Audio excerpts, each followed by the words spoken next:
Hello friends, welcome to simple cuisine Bangla. আমি আলেয়া। আজকে তোমাদের সঙ্গে ঈদ স্পেশাল একটি ভীষণই সুস্বাদু এবং সহজ ডেজার্ট রেসিপি শেয়ার করছি। ঈদের দিন যতই রকমারি ডেজার্ট বানানো হোক না কেন, যদি খুব সিম্পল এক বাটি সেমাইয়ের পায়েস না থাকে তাহলে কিন্তু সত্যিই একেবারে অসম্পূর্ণ লাগে। আজকে তোমাদের সঙ্গে সহজভাবে সেমাইয়ের পায়েস তৈরির একেবারে সাবেকি পদ্ধতিটাই শেয়ার করছি। তো প্রথমে আমি এখানে ফুল ক্রিম মিল্ক জাল করতে বসিয়ে দিলাম।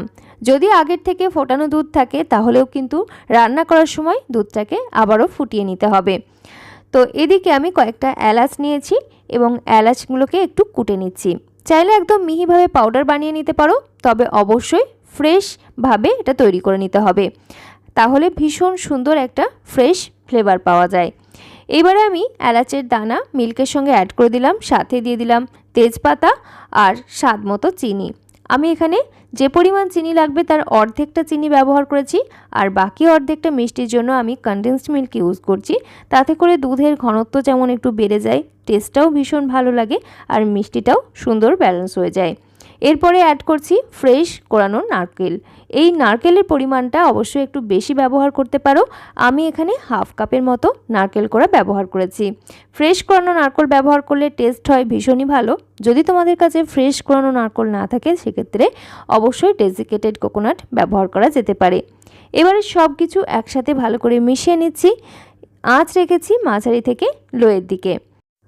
মাঝে মাঝে নাড়াচাড়া করে নিচ্ছি যাতে দুধের মধ্যে সর জমতে না পারে আর নিচের দিকে ধরেও যেতে না পারে। এবারে আমি একটা কড়াই বসিয়ে নিয়েছি। এর মধ্যে নিয়ে নিলাম 1 টেবিল চামচ পরিমাণ ঘি। ঘিয়ের পরিমাণটা তোমরা নিজেদের পছন্দ অনুযায়ী কমানো বাড়ানো করতে পারো, তবে অবশ্যই কিন্তু ঘি ব্যবহার করতে হবে। সাথে আমি কিছুটা কাজু এবং কিশমিশ নিয়েছি। তোমরা নিজেদের পছন্দ অনুযায়ী ড্রাই ফ্রুটস এবং ড্রাই নাটস এখানে ব্যবহার করতে পারো। এবারে ঘিয়ের সঙ্গে এগুলোকে একটু কিছু সময় ভেজে নিচ্ছি। হালকা একটা গোল্ডেন কালার ধরিয়ে নেব। তবে ঘিয়ের মধ্যে যদি কাজু কিশমিশ বা বাদাম এরকমভাবে ভেজে ব্যবহার করা হয়, এরকম ডেজার্টের ক্ষেত্রে ভীষণই ভালো একটা ফ্লেভার আসে এবং টেস্টটাও অনেক বেশি ইনহ্যান্স হয়। কাজু এবং কিশমিশ আমি ভেজে তুলে নিয়েছি, আর তারপরে যা অবশিষ্ট ঘি রয়েছে তার মধ্যে ঢেলে দিচ্ছি সেমাই। আমি এখানে 150 গ্রামের থেকে একটু বেশি পরিমাণে সেমাই নিয়েছি, আর সেটাকে প্রথমে হাত দিয়ে একটু মুচকে নিয়েছিলাম। তবে আমাদের সেমাইটা কিন্তু ড্রাই রোস্টেড সেমাই, কালারটা দেখেই বোঝা যাচ্ছে হালকা একটা গোল্ডেন কালার রয়েছে। আর এরকম ভাজা সেমাই যদি ব্যবহার করা হয় সেক্ষেত্রে ঘিয়ের সঙ্গে সেমাইটা খুব বেশি সময় ধরে ভাজার প্রয়োজন পড়বে না। জাস্ট 1.5 থেকে 2 মিনিটের মতো একটু নাড়াচাড়া করে নিতে হবে। যদি তোমরা কাঁচা সেমাই নাও সেক্ষেত্রে 5-7 মিনিট ধরে অবশ্যই ভেজে নিতে হবে, না হলে সেমাইয়ের একটা কাঁচা গন্ধ থাকে যেটা কিন্তু একেবারেই ভালো লাগবে না।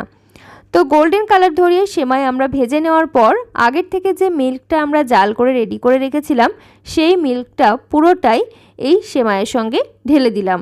আর মিল্কের মধ্যে আমরা মিষ্টি এবং নারকেল থেকে শুরু করে এলাচ, কনডেন্স মিল্ক এই সমস্ত ইনগ্রিডিয়েন্টসগুলো আমরা অ্যাড করে নিয়েছিলাম, যেগুলো ছাড়া সেমাই রান্না একেবারেই অসম্পূর্ণ থেকে যায়। তো সব কিছু ভালোভাবে মিশিয়ে নিচ্ছি। এই সময় সেমাই সিদ্ধ হওয়া পর্যন্ত আমাদেরকে কুক করে নিতে হবে। তেজপাতাগুলোকে আমি তুলে ফেলে দিচ্ছি, কারণ মিল্কের সঙ্গে আমরা বেশ খানিকক্ষণ জাল করে নিয়েছিলাম, এর পুরো ফ্লেভার কিন্তু মিল্কের মধ্যে চলে এসছে। তোমরা চাইলে রান্নার একেবারে শেষে পরিবেশন করার আগে এই তেজপাতাগুলোকে এখান থেকে তুলে ফেলে দিতে পারো।